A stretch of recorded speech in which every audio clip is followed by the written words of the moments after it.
Good morning, students of class 11th. Today in our business studies class, we are going to start our chapter number 8, that is small business and enterprises. Okay. So, first of all, small business मतलब छोटे जो हम काम करते हैं, छोटे businesses करते हैं. Okay. Meaning and feature of small scale industry. Small scale industry बेटा ये बहुत छोटे लेवल पर बनाई जाती है. मीन्स इसके अंदर जो कैपिटल इन्वेस्ट करते हैं, जो नंबर ऑफ़ पर्सन्स वर्क करते हैं, ठीक है, जो आउटपुट होता है वो सब काफ़ी छोटे लेवल पर होता है.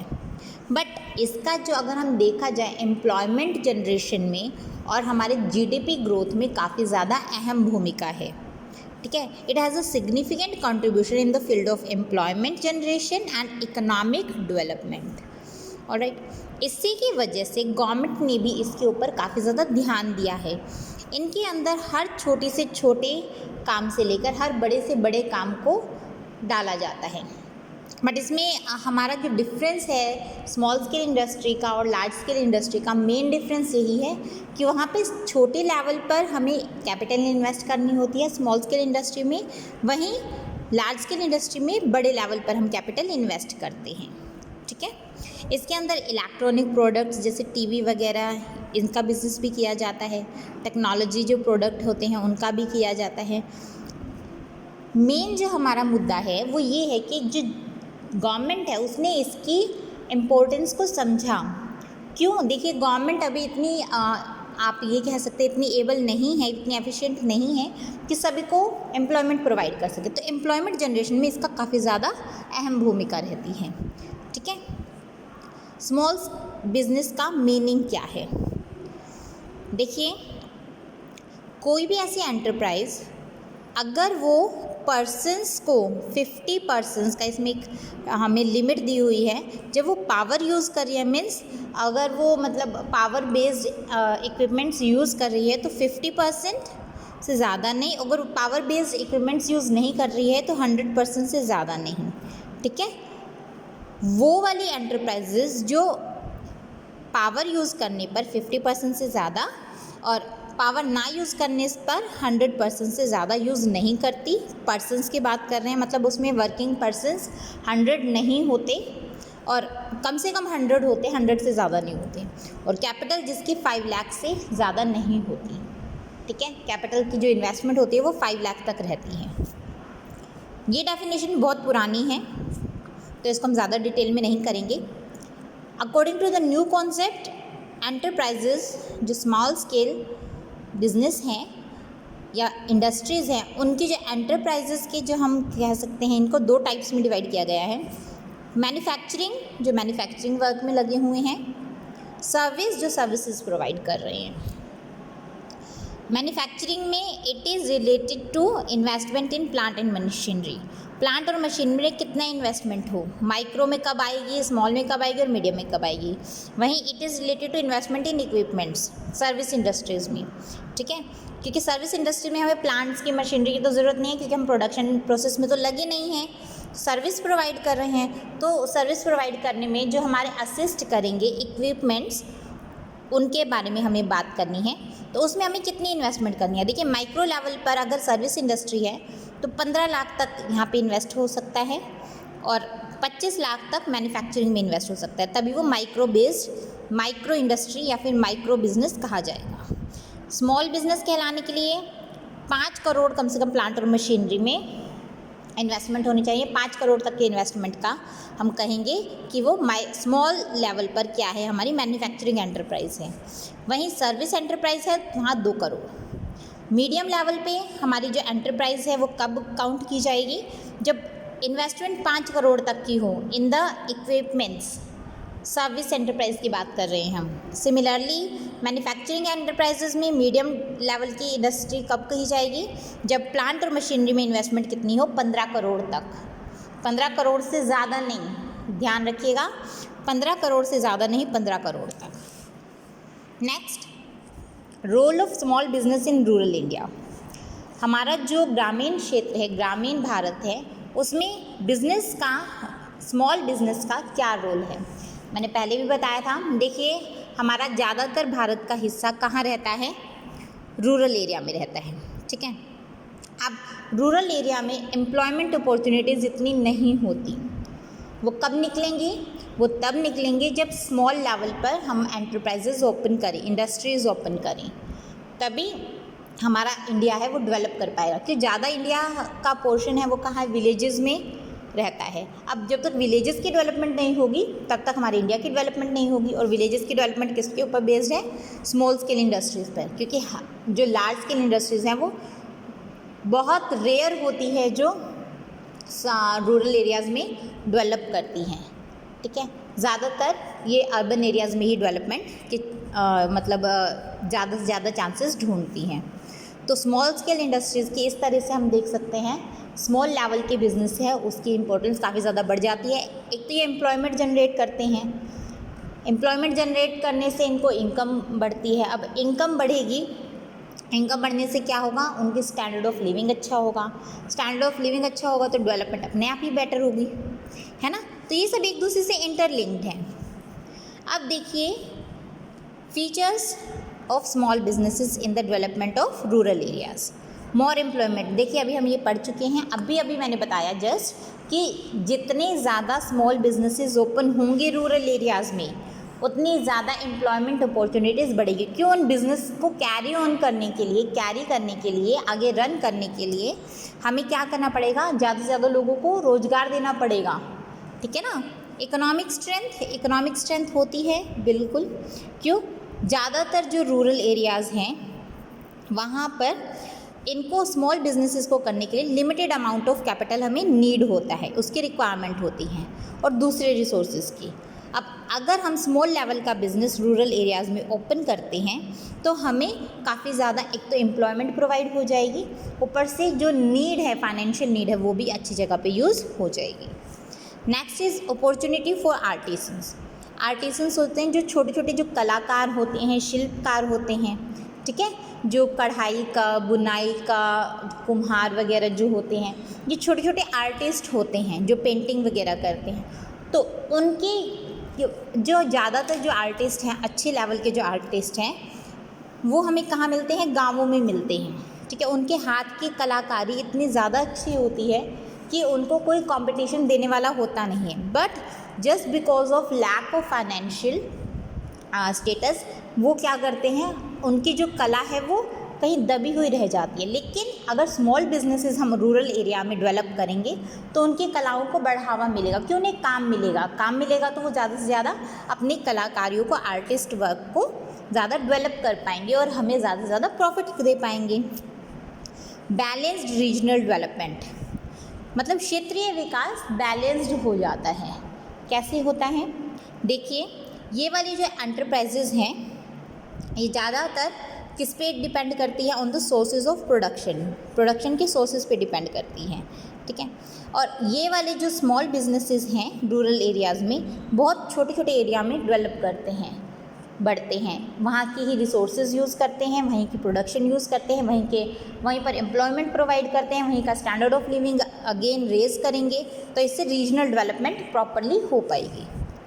Promotion of standard of living, obviously small business है, एम्प्लॉयमेंट प्रोवाइड कर रही हैं, एम्प्लॉयमेंट प्रोवाइड होगी तो इनकम गेन होगी, इनकम जितनी ज़्यादा अच्छी होगी स्टैंडर्ड ऑफ लिविंग बढ़ेगा।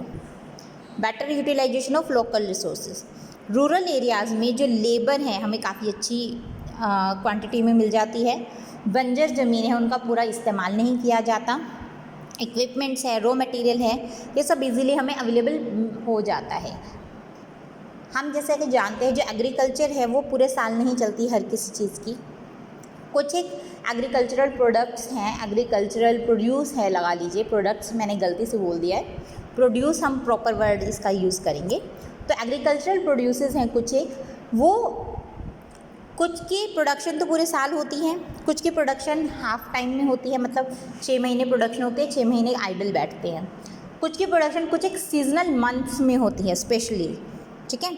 तो ऐसे टाइम पे क्या होता है कि जो आइडल रिसोर्सेज हैं उनको हम यूटिलाइज कर सकते हैं with the help of development of the small businesses, alright. Less pressure of population on agriculture, देखिए अगर लोगों के पास दूसरा काम करने के लिए नहीं होगा तो वो क्या करेंगे, रूरल एरियाज़ में खेती पर ही डिपेंड रहेंगे। अब जब स्मॉल बिजनेसेस ओपन हो जाएंगे रूरल एरियाज़ में, डेवलप करने लग जाएंगे, तो उन्हें अब एम्प्लॉयमेंट के लिए दूसरी अपॉर्चुनिटीज़ भी मिलेंगी, काम करने के लिए दूसरा, मतलब आप कह सकते हैं दूसरी चीज़ भी मिलेगी। तो उससे क्या है, एग्रीकल्चर पे जो बर्डन है वो कम हो जाएगा। ठीक है। Last one, equitable distribution of income.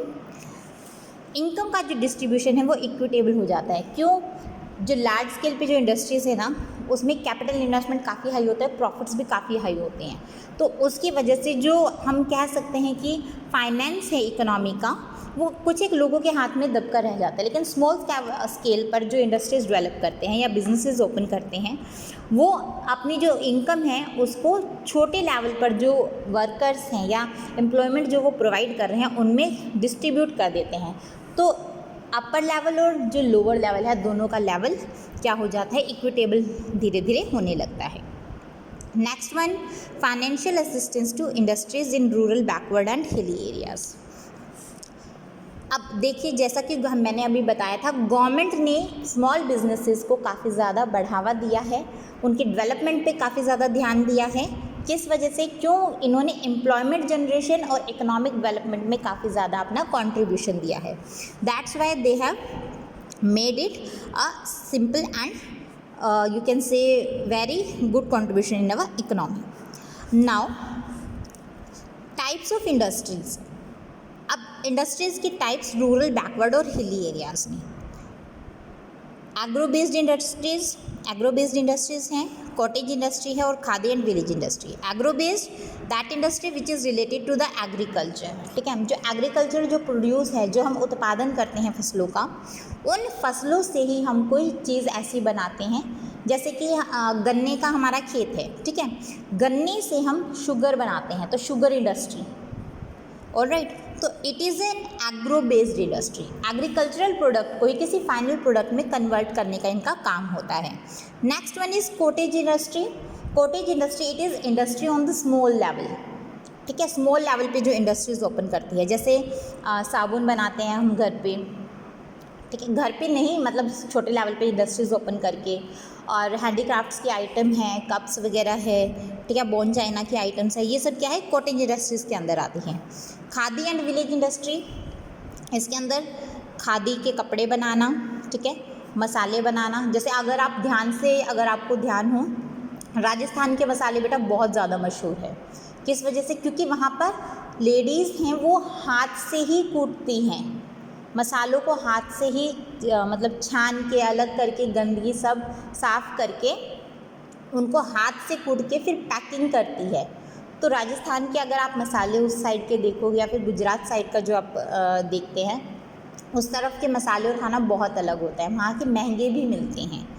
ठीक है ना। तो these all are related to the village industries. Commercial banks,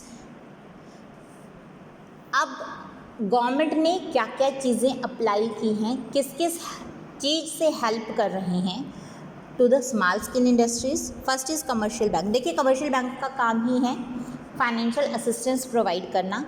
अब पहले क्या था, कमर्शियल बैंक से फाइनेंशियल असिस्टेंस प्रोवाइड करते थे, अब क्या है, टेक्निकल असिस्टेंस भी प्रोवाइड करते हैं। टेक्निकल असिस्टेंस किस वे में कि अगर मान लीजिए आपको मैनेजरियल लेवल पे कोई प्रॉब्लम आती है, या आपको टेक्नोलॉजी परचेज़ करनी है, या आप किसी चीज़ के बारे में इंफॉर्मेशन गेन करनी है, तो ये वाली जो आपको सर्विसेज है वो भी कमर्शियल बैंक्स प्रोवाइड करते हैं। Next one is land development bank.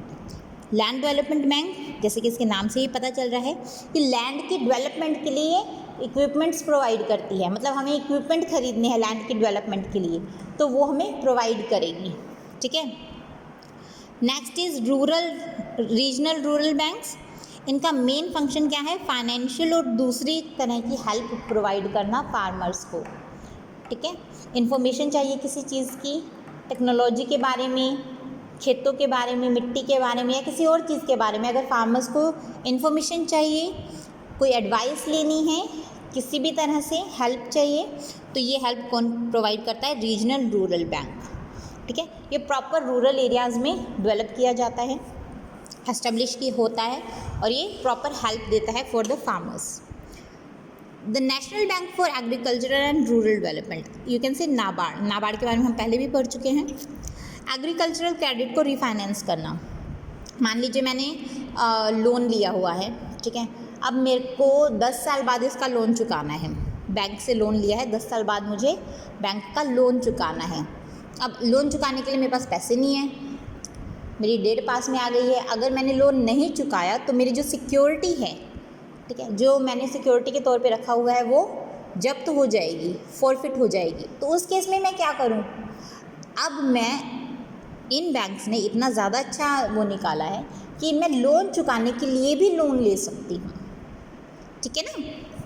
Next one is inspection of regional rural banks. Regional rural banks जो बने हुए हैं, जिनका मेन मकसद है फार्मर्स को फाइनेंशियल और टेक्निकल असिस्टेंस प्रोवाइड करना, उनका इंस्पेक्शन करना, मतलब ये देखते रहना वो सही तरीके से चल रही हैं या नहीं, उनमें कोई कमी पेशी तो नहीं है, या अकॉर्डिंग टू रूल्स और रेगुलेशन काम करते हैं या नहीं, ठीक है। अगर वहाँ पे उन्हें कोई भी लूप होल दिखाई देता है तो फटाफट उसके खिलाफ करेक्टिव एक्शंस लिए जाते हैं। Foreign help. फॉरेन हेल्प क्या होता है बेटा? अगर किसी प्रोजेक्ट में, ठीक है, किसी भी प्रोजेक्ट में, चाहे एग्रीकल्चरल बेस्ड हो, इंडस्ट्री में, कहीं पे भी आपको फॉरेन हेल्प की ज़रूरत है, टेक्नोलॉजी के रिगार्डिंग या सीड्स के रिगार्डिंग या इंफॉर्मेशन के रिगार्डिंग, किसी भी तरह से आपको फॉरेन हेल्प की ज़रूरत है, तो वो भी कौन प्रोवाइड करता है? गवर्नमेंट प्रोवाइड करती है। Institutional rural credit. देखिए, जो रूरल लेवल पे, मतलब ग्रामीण क्षेत्रों में जो क्रेडिट के लिए, लोन देने के लिए जो फाइनेंशियल इंस्टीट्यूशंस खुली हुई हैं, उनको भी अगर किसी तरह से फाइनेंस की ज़रूरत है, उन इंस्टीट्यूशंस को, मीन्स अगर कोई गांव है उसके अंदर कोई बैंक खुला है, अब बैंक में इतना पैसा नहीं है, देखिए अब बैंक को पैसे की ज़रूरत है, तो कौन हेल्प करेगा इसमें? ये स्पेशल असिस्टेंस जो प्रोवाइड कर रही है हमारी government. Production credit. Production credit means इसके अंदर लोन दिया जाता है कंसेशन पे, ठीक है। किस केस में? नेचुरल कैलामिटी आ गई, भूकंप आ गया, ठीक है, बाढ़ आ गई, सूखा पड़ा है, इस तरह से कोई भी नेचुरल कैलामिटी अगर आती है, आप कह सकते हैं प्राकृतिक आपदा जिसको हम हिंदी में बोलते हैं, अगर ऐसी सिचुएशन कुछ आती है तो उस सिचुएशन में भी प्रोडक्शन के लिए क्रेडिट प्रोवाइड किया जाता है। Agent of government and reserve bank. जो ये वाला बैंक है वो एजेंट का काम करता है गवर्नमेंट और रिजर्व बैंक का, ठीक है। क्यों? ये फैसिलिटेट करता है रूरल डेवलपमेंट के लिए, ट्रेनिंग करनी है, रिसर्च, एक्सचेंज ऑफ इंफॉर्मेशन, किसी भी फील्ड में, ये सब काम कौन करता है? NABARD. Alright, next one is primary agricultural cooperative credit society. नाम से ही पता चल रहा है ये वो कोऑपरेटिव क्रेडिट सोसाइटी है जिसका मेन मकसद है अपने मेंबर्स को फाइनेंस प्रोवाइड करना। देखिए, हमने पहले भी पढ़ा था कोऑपरेटिव सोसाइटी में क्या होता है बेटा, जैसे आप लोगों के पास 10 लोग मिलके साथ में एक सोसाइटी क्रिएट करते हो, उसके 10 मेंबर हैं। अब 10 मेंबर में अगर किसी भी मेंबर को कभी भी क्रेडिट की ज़रूरत पड़ी, कभी भी फाइनेंशियल कोई क्राइसिस आती है किसी मेंबर के ऊपर, तो ये जो 10 मेंबर की जो खोली है, एक मेंबर को प्रॉब्लम हो गई तो 9 मेंबर्स मिलकर साथ में क्या करेंगे? उसको असिस्टेंस प्रोवाइड करेंगे, ठीक है। ये सिर्फ मेंबर्स को ही प्रोवाइड की जाती है, हम आउटसाइडर्स को प्रोवाइड नहीं कर सकते। तो ये specially agricultural cooperative credit society farmers के लिए ही बनाई गई है कि अगर आप इसका मेंबर बनते हो और अब फ्यूचर में भगवान ना करे कोई ऐसी क्राइसिस आती है तो आपको मेंबर्स के थ्रू ही हेल्प की जाएगी। सिडबी का मेन मकसद है स्मॉल स्केल इंडस्ट्रीज़ को फाइनेंशियल असिस्टेंस प्रोवाइड करना, और साथ साथ ये कौन कौन से दूसरे काम भी करती है? टेक्निकल प्रोग्रेस के लिए वर्क करती है, ठीक है। मॉडर्नाइजेशन, स्मॉल इंडस्ट्रीज़ को मॉडर्न बनाने में भी हेल्प करती है, मतलब कुछ टेक्नोलॉजी लेकर आनी है, कुछ भी इस तरह से उनको मैनेजरियल हेल्प की ज़रूरत है, वो भी प्रोवाइड करती है। To provide help in developing the market.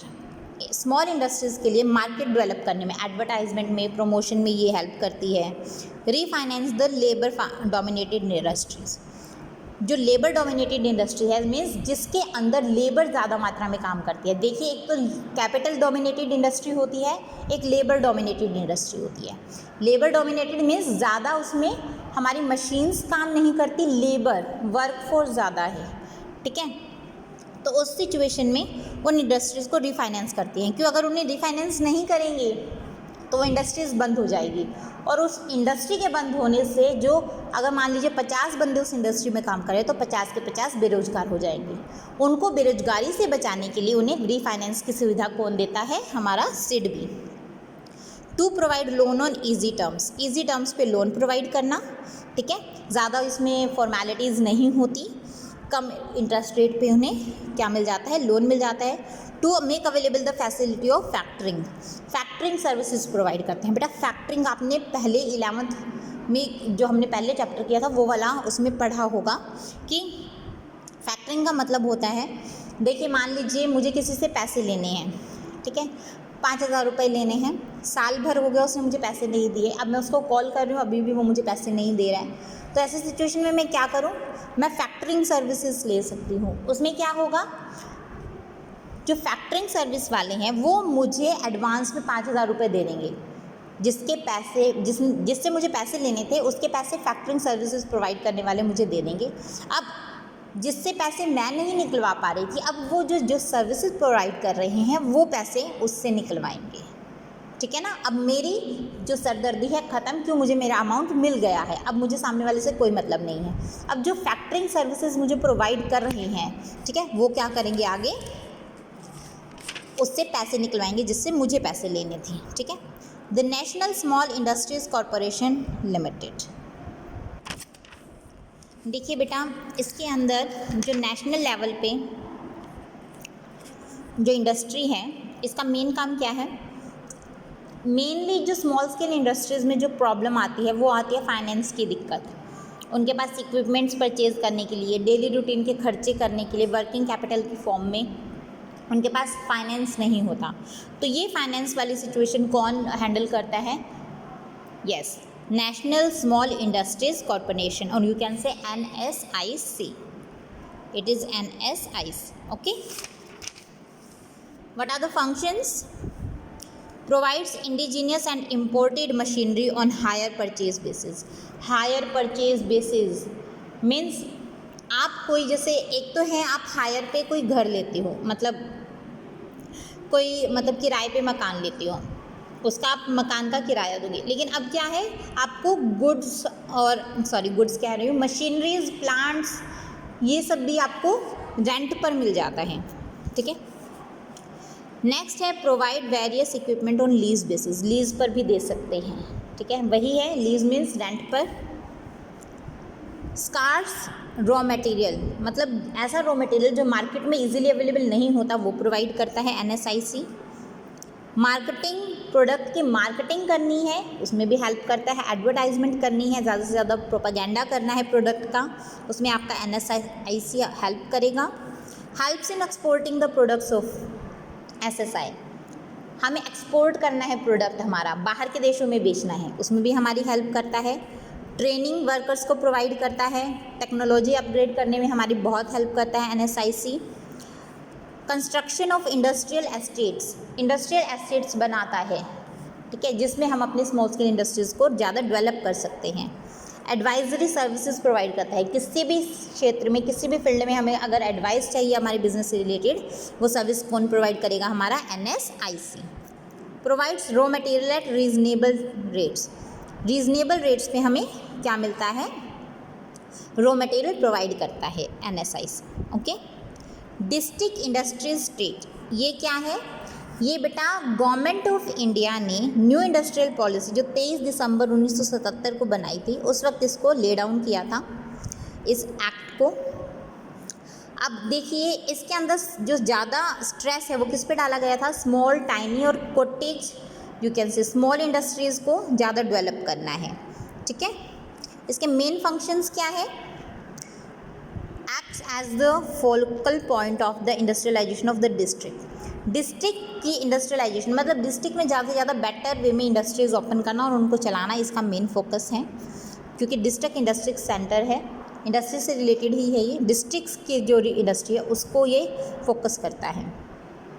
Projects को आइडेंटिफाई करता है और एंटरप्रेन्योर्स को हेल्प करता है, ठीक है।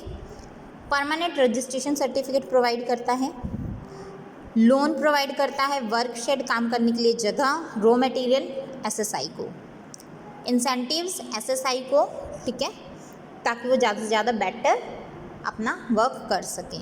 अलग अलग तरह से इंसेंटिव्स प्रोवाइड करता है, मोटिवेट करता है एक तरीके से हम कह सकते हैं। मार्केटिंग सपोर्ट करता है, एसएसआई को मार्केटिंग करने में हेल्प करता है। Act as a link between the entrepreneurs and the lead bank of the district, ठीक है।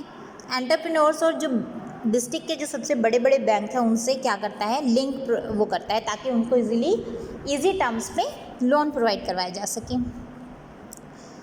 Government sponsored schemes educated unemployed के लिए ये काफ़ी ज़्यादा वर्क करता है, ठीक है। लाइसेंस किसी तरह का लेना हो, इलेक्ट्रिसिटी बोर्ड से, वाटर सप्लाई बोर्ड से या किसी और बोर्ड से लाइसेंस लेना हो तो उसमें भी हेल्प करता है। और ये हेल्प करता है मशीनरी, दूसरे अगर किसी देश से हमें मशीनरी मंगवानी हो, ठीक है, रॉ मटेरियल मंगवाना हो, उसमें भी हमारी ये DIC हेल्प करता है, ठीक है। नेक्स्ट टॉपिक है हमारा ED एंटरप्रेन्योरशिप डेवलपमेंट, ये हम कल करेंगे। आज के लिए आपका वर्क है जो हमने DIC, NSIC और you can say special assistance provided to industries, ये वाला topic, financial assistance to industries, this one, features of small scale industries, its meaning, ये पूरा टॉपिक आपको अच्छे से अपनी फेयर नोटबुक में नोट करना है और यहाँ पर कोई भी कन्फ्यूजन आए तो उसके बारे में बेटा ज़रूर पूछिएगा। और आज के लिए आपका इतना ही, that's all for today, thank you.